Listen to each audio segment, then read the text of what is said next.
Yeah, isn't that a provocative question? The channel is Provoking Safety. Honestly, it is. I want to provoke safety everywhere. I certainly don't want to provoke arguments, and it's likely something that will get provoked if that question's asked. So let's unpack that question in this video and see if we can get some clarity around that question. The very first thing that we have to think about is, what is unsafe work? And basically, it's work that's taking place or being performed while uncontrolled hazards are present. Really, truthfully, it doesn't really matter if it's the actual environment that the worker's working in that's unsafe, or the tools and machinery that they're working with is unsafe, or other co-workers are creating an unsafe situation. It really doesn't matter. The right to refuse unsafe or dangerous work in Canada is a foundation of the workplace health and safety legislation across Canada. That question is kind of difficult. Let's have a look and let's see if we can unpack it and get some clarity. Now, recently, something neat happened in British Columbia. A reporter asked Dr. Bonnie Henry, who's the Chief Medical Officer of Health, if workers can refuse to work with people that aren't vaccinated. And you know what? Like any other well-scripted and well-choreographed political theater, Dr. Henry had a really good answer. She referred the reporter to WorkSafe BC. Now, if you're not aware of it, WorkSafe BC is the authority having jurisdiction over occupational health and safety in British Columbia, our western province in Canada. The reporter reached out, or reporters reached out to WorkSafe BC to see if they could get some clarity and get that question answered. Unfortunately, they couldn't get a hold of anybody at WorkSafe BC. So the next step they took is they went to the Minister of Labour. Now, the Minister of Labour is essentially WorkSafe BC's boss, and he did what any other good career politician would do. He gave the question an excellent spin without really answering it, and then redirected the reporters back to WorkSafe BC. The reporters, not getting anywhere, decided that they would do what's best and what you should always do if you're stuck with a legal question and you need an answer. Go see a lawyer. And so what they did is they asked a couple of lawyers that same question. Can you refuse to work with an unvaccinated worker if you consider it being unsafe? Let's have a quick look at the answers that they got. So here they are asking the question to the first lawyer. Let's have a look. The answer is going to be no. You can't outright refuse to work with someone because they're unvaccinated.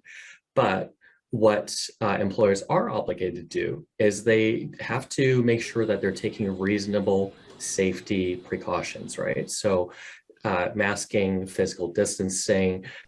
And of course, he answered it based on his expertise and skill and training, using all of those to interpret the legislation and give an answer.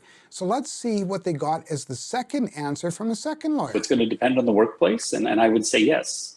The challenge is if you're in the workplace as a vaccinated person and you have someone in that workplace who is unvaccinated, there's a much greater risk of infection to you as a vaccinated person. So another answer. There you have it. Two different lawyers, two different answers. Same legislation, same question. So you got to ask yourself, okay, who's right? Who's wrong? Can they both be right? Are they both wrong? If one of them is right, which one? What's your opinion? Oh, my opinion. Oh, is the safety guy. Well, first off, I just want to let you know before my opinion, a couple of things. Number one, the link to the whole entire news video will be in the description below. And if you haven't done so already, I really appreciate those of you that have taken the time to click that subscribe button and to ding that bell so that you get notified of new content. I also appreciate all the comments I receive, so please feel free to comment and let me know what you thought of the video. What would my answer be?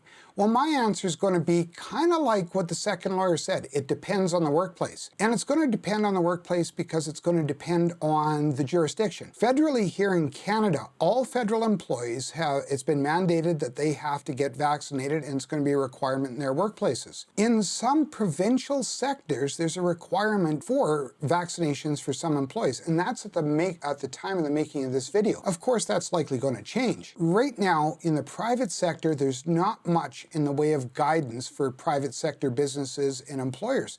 So what they have to do is they have to figure it out the best they can, and they're likely all doing the best that they can do. So some of them are creating policies around vaccination, some of them are creating policies about being fit for work, etc. If you want to know more what I'm talking about as far as fit for work goes, leave me a comment and I'll talk about it in a later video. So what do you do? As a safety professional, what I would do is investigate. That's what I would do. It's going to be based on what's the jurisdiction, what's your employer's mandate, and what's your employer got in place for policies. Barring any of those, then the situation is going to have to be investigated. Doesn't mean that you can't refuse unsafe work. If you consider that unvaccinated people are unsafe, by all means, you still have the right to report it, but once again, that could change. It's all going to be dependent on your workplace. In fact, Alberta recently changed their definition of unsafe work to have an indication that it's immediate hazard.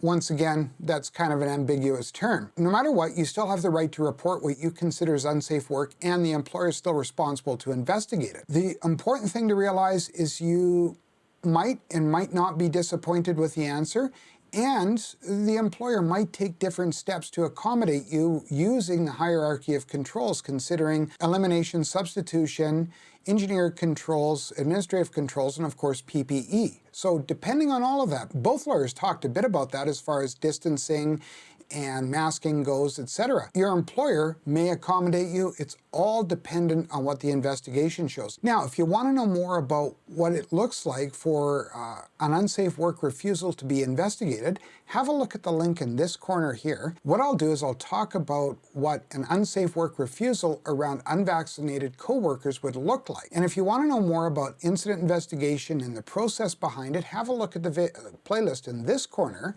and you can learn more about that. Now, until we see each other again, and I really, really hope we do me a favor, don't just think about safety, don't just talk about safety, be a safety influencer, provoke safety wherever you are.